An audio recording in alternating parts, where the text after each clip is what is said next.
All of his co-workers were gone. What could it mean? Stanley decided to go to the meeting room. Perhaps he had simply missed a memo. The bucket made Stanley want to be a better man and a better co-worker. In time, perhaps, he would become both of those things.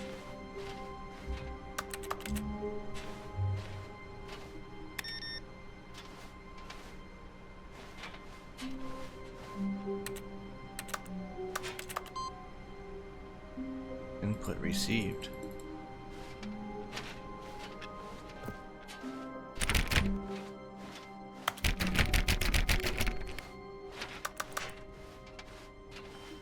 Achievement unlocked, you can't jump. What? I don't understand.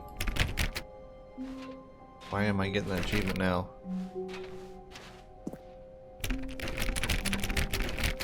52. Hey, this looks different. Or am I going crazy?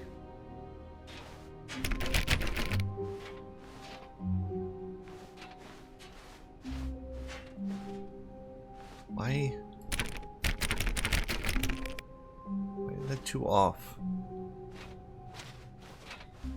That's off.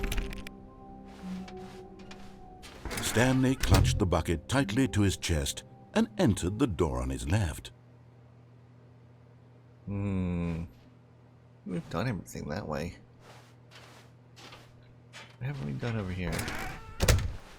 Actually, no, there was that elevator.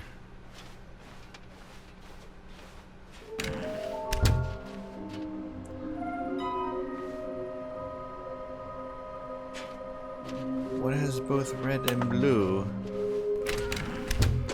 Stanley, we must move on from this broom closet, simply because I have no remaining stickers. If I did, you can guarantee we'd be in here for hours. But alas, no stickers. Coming to a staircase, Stanley and the bucket walked upstairs to the boss's office.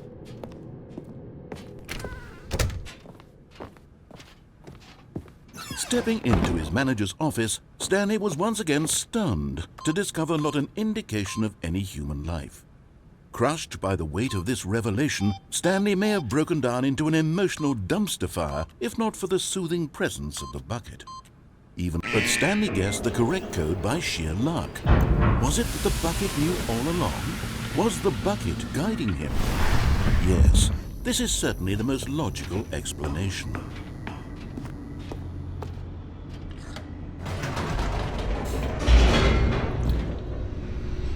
Gotta do something with those buttons. Oh no, there's we gotta hit the other button. We gotta turn the thing on instead of off. Stanley and the bucket walked straight ahead through the large door that read Mind Control Facility.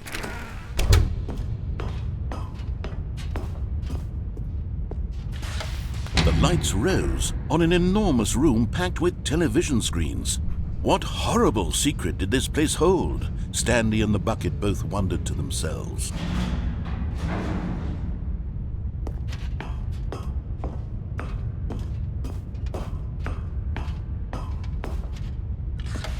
The monitors jumped to life, and Stanley nearly dropped the bucket in shock. Everyone in the office was being videotaped, monitored like guinea pigs.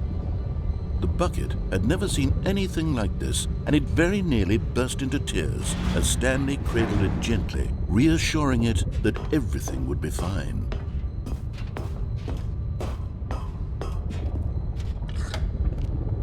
Was the bucket under the mind control facility's influence as well?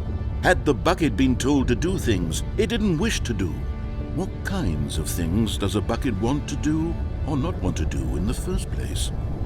These questions raced furiously in Stanley's feeble mind. No! He screamed into the bucket. He couldn't accept it. Yes. His own life in someone else's control. Never! He squeezed the bucket tighter. His one friend in the entire world.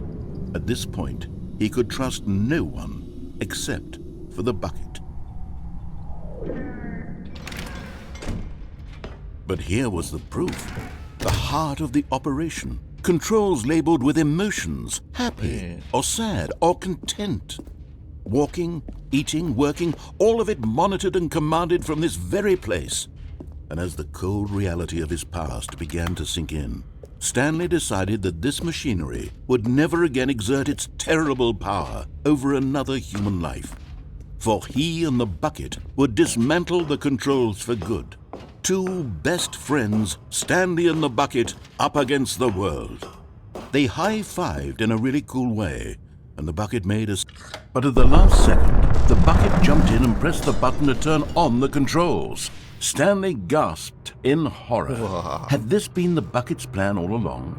To take over the machine and claim the power for itself? How could the bucket have betrayed him like this?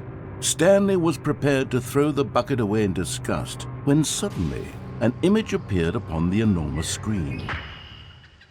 Birds. Silly, silly birds. The control buttons became active again.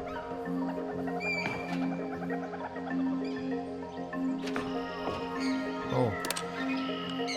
Flamingo. Stanley flipped through one video of silly birds after another, and then it dawned on him. This wasn't a mind control facility at all. It was a facility for monitoring and surveilling silly birds all over the world. The mind controls were only a facade to disguise its true intentions.